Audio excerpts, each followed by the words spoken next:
আসসালামু আলাইকুম। সংবাদে আপনাদের সবাইকে স্বাগত জানাচ্ছি। আমি ফিরোজ তোহা। শুরুতেই সংবাদ শিরোনাম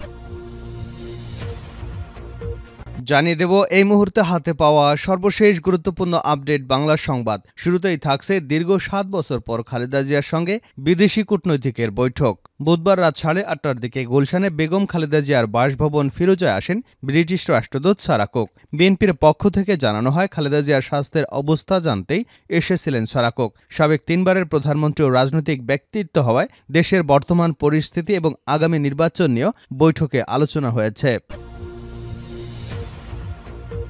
এবারে জানাবো, মিরপুরের সাবেক প্রধান শিক্ষক রশিদাকে প্রকাশ্যে চপেটাঘাত ও হেনস্থা করার অভিযোগ উঠেছে পল্লবী থানা বিএনপি নেতা গোলাম মোস্তফার বিরুদ্ধে।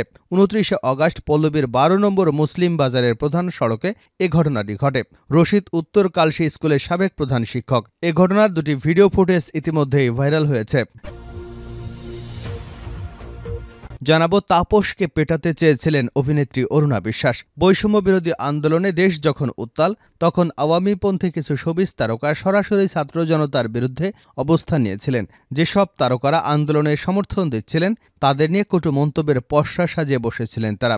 সম্প্রতি আলো আসবেই নামের একটি হোয়াটসঅ্যাপ গ্রুপের বেশ কিছু স্ক্রিনশট সামাজিক মাধ্যমে ফাঁস হবার পর সেসব শিল্পীদের মুখোশ উন্মোচন হয়।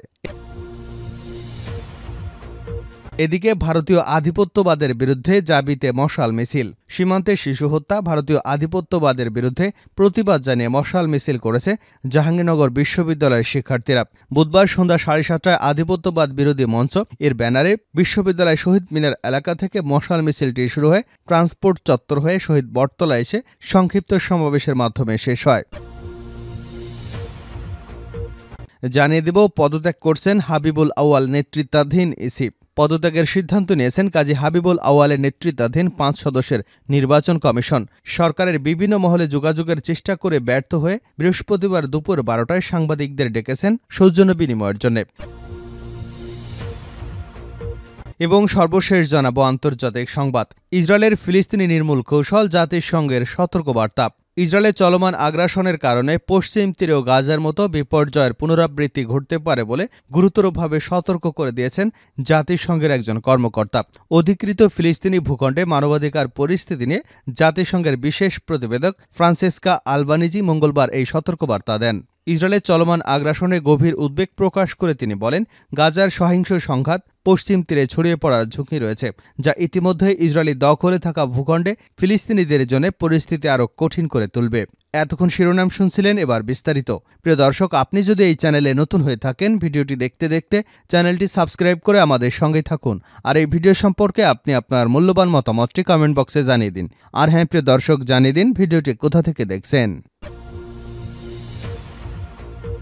7 বছর পর খালেদা জিয়ার সঙ্গে বিদেশি কূটনৈতিকের বৈঠক। দীর্ঘ প্রায় 7 বছর পর বিদেশি কূটনৈতিকের সঙ্গে বৈঠক করেছেন বিএনপি চেয়ারপারসন বেগম খালেদা জিয়া। বুধবার রাত 8টার দিকে গুলশানে বেগম খালেদা জিয়ার বাসভবন ফিরোজায় আসেন ব্রিটিশ রাষ্ট্রদূত সারা কুক। বিএনপির পক্ষ থেকে জানানো হয়, খালেদা জিয়ার স্বাস্থ্যের অবস্থা জানতেই এসেছিলেন সারা কুক। সাবেক 3বারের প্রধানমন্ত্রী ও রাজনৈতিক ব্যক্তিত্ব হওয়ায় দেশের বর্তমান পরিস্থিতি ও আগামী নির্বাচন নিয়ে বৈঠকে আলোচনা হয়েছে।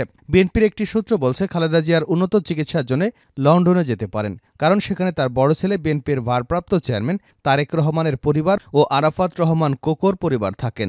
বৈঠকে বিএনপির স্থায়ী কমিটির সদস্য আমির খসরু মাহমুদ চৌধুরী ও অধ্যাপক ডাক্তার এজেডএম জাহিদ হোসেন, চেয়ারপারসনের মেডিকেল বোর্ডের চিকিৎসক অধ্যাপক শাহাবুদ্দিন তালুকদার, অধ্যাপক ডক্টর FM সিদ্দিকী এবং special assistant to the chairperson foreign affairs advisory কমিটির সদস্য তাবিত আউয়াল উপস্থিত ছিলেন।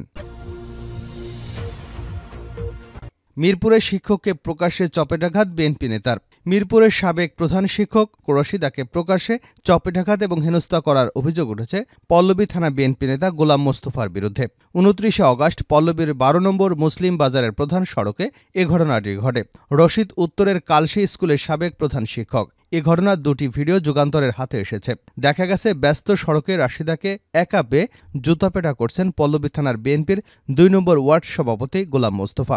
এ সময় নিজেকে রক্ষা করতে রশিদ দৌড় দিলে ঝাড় দিয়ে পেটাতে থাকেন মোস্তফার সমর্থকরা। অভিযোগের বিষয়ে মোস্তফা বলেন, রশিদ আমার আত্মীয়, তার সঙ্গে জায়গা জমি নিয়ে ঝামেলা হয়েছে। ঢাকা মহানগর উত্তর বিএনপির সদস্য সচিব আমিনুল হক বলেন, ঘটনাটি শুনেছি, তবে কেন ঘটেছে জানি না।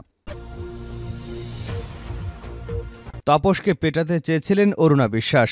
বৈষম্যবিরোধী আন্দোলনে দেশ যখন উত্তাল, তখন আওয়ামীপন্থী কিছু শোবিজ তারকা সরাসরি ছাত্র জনতার বিরুদ্ধে অবস্থান নিয়েছিলেন। যেসব তারকারা আন্দোলনে সমর্থন দিয়েছিলেন তাদের কিছু কটু মন্তব্যের পসরা সাজিয়ে বসেছিলেন তারা। সম্প্রতি আলো আসবেই নামের একটি হোয়াটসঅ্যাপ গ্রুপের বেশ কিছু স্ক্রিনশট সামাজিক মাধ্যমে ফাঁস হবার পর সেসব শিল্পীদের মুখোশ উন্মোচন হয়। আলো আসবেই নামের যে হোয়াটসঅ্যাপ গ্রুপে সক্রিয় ছিলেন অভিনেত্রী অরুণা বিশ্বাস, গ্রুপের ফাঁস হওয়া স্ক্রিনশটে দেখা যায় আন্দোলন নিয়ে বেশ কিছু আপত্তিকর মন্তব্য করেন তিনি। গ্রুপে একটি বার্তায় শিক্ষার্থীদের গায়ে গরম পানি ঢেলে দিতেও বলেছিলেন এই অভিনেত্রী।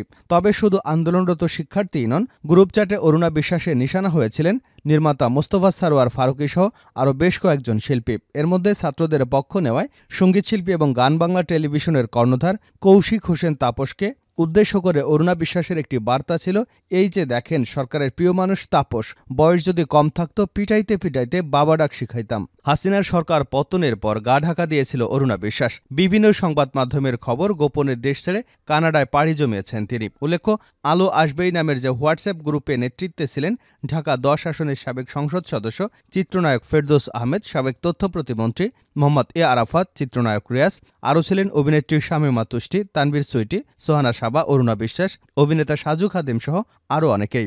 শিল্পীদের একটি অংশের এহেন কর্মকাণ্ডে দেশের বিনোদন অঙ্গনে উত্তেজনা তৈরি হয়েছে। অনেকেই আলো আসবেই গ্রুপের শিল্পীদের সমালোচনা করে ফেসবুকে লেখালেখি করেছেন। এর মধ্যে সে গ্রুপের সদস্য ফজলুর রহমান বাবু আত্মগোপন করে পোস্ট দিয়েছেন। ভারতীয় আধিপত্যবাদের বিরুদ্ধে জাবিতে মশাল মিছিল। সীমান্তে শিশু হত্যা, ভারতীয় আধিপত্যবাদের বিরুদ্ধে প্রতিবাদ জানিয়ে মশাল মিছিল করেছে জাহাঙ্গীরনগর বিশ্ববিদ্যালয়ের শিক্ষার্থীরা। বুধবার 4 সেপ্টেম্বর সন্ধ্যা 7:30টায় আধিপত্যবাদ বিরোধী মঞ্চ এর ব্যানারে বিশ্ববিদ্যালয় শহীদ মিনার এলাকা থেকে মশাল মিছিলটি শুরু হয়ে ট্রান্সপোর্ট চত্বর হয়ে শহীদ বটতলা এসে সংক্ষিপ্ত সমাবেশের মাধ্যমে শেষ হয়। বিক্ষোভ মিছিলে শিক্ষার্থীদেরকে জাহাঙ্গীরনগরে চলবে না ভারতীয় প্রকল্প, সীমান্তে যদি মানুষ মরে 7 সিস্টার থাকবে না রে, সীমান্তে যদি মানুষ মরে চিকেন নেক থাকবে না রে, মোদির গদিতে আগুন জ্বালো একসাথে, আরএসএসের বিরুদ্ধে আগুন জ্বালো একসাথে, ভারতীয় প্রকল্প চলবে না চলবে না, বিজেপির আগ্রাসন চলবে না চলবে না, সাংস্কৃতিক আগ্রাসন চলবে না চলবে না ইত্যাদি স্লোগান দিতে শোনা যায়। এ সময় সরকার এবং রাজনীতি বিভাগের 49 ব্যাচের শিক্ষার্থী নজরুল ইসলাম নাইমের সঞ্চালনায় বক্তারা ভারতীয় আধিপত্যবাদের বিরুদ্ধে বক্তব্য রাখেন। তাদের বক্তব্যে ভারতীয় আগ্রাসন, আধিপত্যবাদ, সাংস্কৃতিক ও রাজনৈতিক আগ্রাসন উঠে আসে। এছাড়া দুদেশের মধ্যে যেসব দ্বিপাক্ষিক চুক্তি রয়েছে সেগুলো যেন দুপক্ষের সমন্বয় হয়, ভারত যেন আধিপত্যবাদ বিস্তার করতে না পারে সেগুলো তুলে ধরা হয়। নগর ও অঞ্চল পরিকল্পনা বিভাগের 48 ব্যাচের শিক্ষার্থী শোয়েব আহসান বলেন, ভারতের যদি ন্যূনতম কোনো বন্ধুত্বের আকাঙ্ক্ষা থাকে তাহলে সীমান্ত হত্যা বন্ধ করতে হবে। যে সমস্ত বিএসএফ এই সীমান্ত হত্যার সঙ্গে জড়িত তাদের শাস্তির আওতায় নিয়ে আসতে হবে। সীমান্তে হত্যার বিষয়ে বাংলাদেশকে শক্ত অবস্থান নিতে হবে।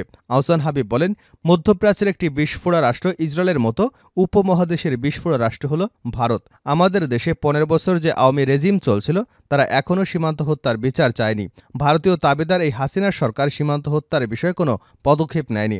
অন্তর্বর্তীকালীন সরকারের কাছে আমাদের আবেদন, আন্তর্জাতিক আইনের অধীনে এই সীমান্ত হত্যা বন্ধ করতে হবে। সব ধরনের রাজনৈতিক আগ্রাসন বন্ধ করতে হবে। বিজেপির আগ্রাসনের বিরুদ্ধে আমাদের আওয়াজ বন্ধ হবে না। তিনি আরও বলেন, ভারতের প্রকল্পকে আমরা আধিপত্যবাদের অংশ হিসেবে মনে করছি। ভারতের অধীনে কোনো প্রকল্প এই জাহাঙ্গীরনগরে চলতে দেওয়া হবে না। যদি বাংলাদেশ এবং ভারতের মধ্যে কোনো দ্বিপাক্ষিক চুক্তি করতে হয় তবে সেটা হতে হবে সমান সমান। শেষ করছে আন্তর্জাতিক সংবাদ দিয়ে ইসরায়েলের ফিলিস্তিনি নির্মূল কৌশল জাতিসংঘের সতর্কবার্তা।